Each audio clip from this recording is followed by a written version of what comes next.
What's up, guys? Welcome back to Xbox Reforged. And there's been a ton of stuff coming out from Xbox the past couple of weeks since their showcase. Really, it seems like this kind of turning point and culmination of all the things they started almost a decade ago in 2016 when they had to kind of fix and change course, come out with the One X, the Scorpion, the more powerful edition console, starting cross buying with PC and on Xbox. So you already had first party games going to PC for almost a decade now, anyways. And just a lot of that kind of started Game Pass and everything. And you can kind of see everything coming together now for what this new vision of what Xbox really is. And it's not just some console anymore. Xbox really is becoming its own more like larger experience ecosystem. You know, the next generation of Xbox isn't just some console, it's really your experience across PC, console, handhelds, other consoles, from other companies, whether it be PlayStation, Nintendo. I really like it. I really like the direction Xbox has been headed. It's been a bit rocky the past couple of years, and I think the Series S and X generation, and really the PS5 generation, were pretty weak for me. And I feel like they were really kind of like getting their footing again, and they're kind of like transition generations for us right now. And as we move into 2026, 27, and 28, and move forward and get away from all this stuff, I actually think we're going to see some great things all around from both Xbox and PlayStation. But I think PlayStation has a little longer to kind of come around to their vision. I think they are going to have their own handheld and make some changes and put more games on PC as they've been doing and all of that. But Xbox is kind of ahead of the curve here and has been planning this stuff for a long time. And a couple of points I want to hit on here while we're talking about this is a little bit more about their plans with this Xbox full screen experience for handhelds, and a little bit more about their plans for the future here and what I think they're doing with the Xbox platform, because I actually really like it. The only people I could see really not liking what Xbox is doing would be just the group of people who would prefer, if you didn't have an Xbox console hooked up to your TV or monitor, that you couldn't play an Xbox game. Well, it hasn't been that way for 9 years anyways, but those are the only people I could really see being upset over that. For me personally, this is the direction I want to see Xbox going. I want all these games going to as many places as possible, becoming accessible on as many devices as possible, whether it's natively or streaming, because the more these games get attention, the bigger this gets, the better the games should get for us coming from Xbox, and hopefully more of them from the IP that we really enjoy. Now, Xbox has been really busy with announcement after announcement, games, partnerships, and all of that. So if you've been paying attention, of course, a couple of weeks ago, we had their announcement about their two handhelds. Now, I'm not super excited about the white edition because it's kind of like Steam Deck power when it comes to that, and it is really going to struggle even at 720p to run anything newer, or especially Unreal Engine 5 games, which are very common even on Xbox right now.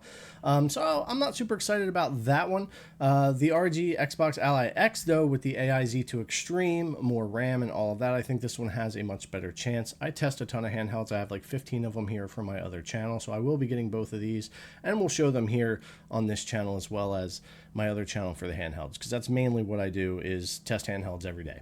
But yeah, I'm very excited for the Ally X on that one. I don't like the screen sizes for these at 7-inch, but I'm willing to take a look here. I do think price is going to be $500 to $600 for the white version, and I think probably $800 to $1,000 for the Ally X. A little bit of wiggle room there, but I think that's the window that we're working for. But what's more exciting about this than the hardware really comes down to the changes in the Xbox experience for handhelds. So they're going to be kind of doing more merging of this Xbox and Windows together, and they're kind of using the Xbox app to do that. They're going to be making a lot of changes there, but you're going to be able to use your other storefronts from Steam, Epic, BattleNet, all that kind of stuff here is going to be able to be tied into one. They're also trying to streamline the experience when you boot into the device so that you're only booting into that full screen experience for Xbox, and it's not even loading up your desktop or anything yet. They've claimed 2 gigabytes or more of RAM savings so far, and they're continuing to tweak and work things to make this operating system have all of the compatibility of Windows without the drawbacks or issues, and make it more streamlined and easy to use. So it's going to be baby steps here, but I'm very excited for what they get into, and I'll definitely be checking this out when it launches later this year.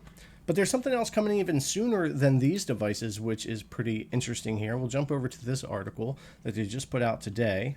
Now, this talks about the Xbox June update, Copilot for gaming available for testing, aggregated gaming library, and more. So this goes a little bit beyond just those Xbox Ally devices and gets into some early stuff they're doing for preview here on the Xbox app. Now, they have the Copilot for gaming beta here for the phones. This is actually pretty cool. I know this is going to be like on PC, on phones, on the handhelds, all that kind of stuff. And we'll see how it really pans out as we move into the future. I know a lot of people shy away from this kind of stuff, and it's easy to Google or YouTube or anything like that, but if they implement this right and it's very easy to use, especially on other platforms besides just your phone, I could see it being quite useful. But these little helpful things, you never really know how they're gonna go. Now, one of the more exciting things here for me was this PC gaming update, and of course they're showing a handheld for this. Starting this week, Xbox insiders can preview the new aggregated gaming library in the Xbox PC app for Windows and handheld devices. This holiday, the feature will be available on ROG Xbox Ally and Xbox Ally X. And of course, that's talking about when they bring that new Xbox experience over. Of course, it's going to include bringing over all those libraries into one experience in the Xbox app, including Steam and all of that. So with the aggregated gaming library, players can conveniently launch games from Xbox, Game Pass, Battle.net, and other leading PC storefronts from a single library within the Xbox PC app.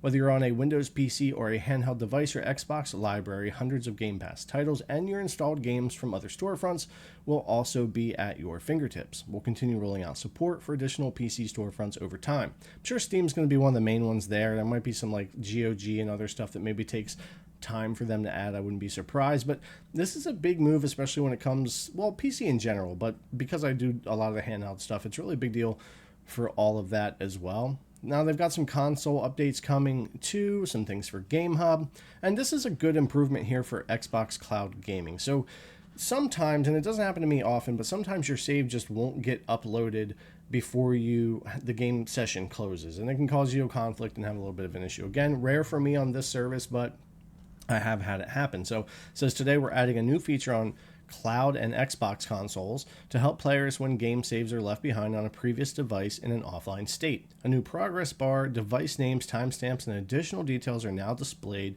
when you have previous game saves on another device in an unsynced state. So this is going to give you a lot more information and give you more time.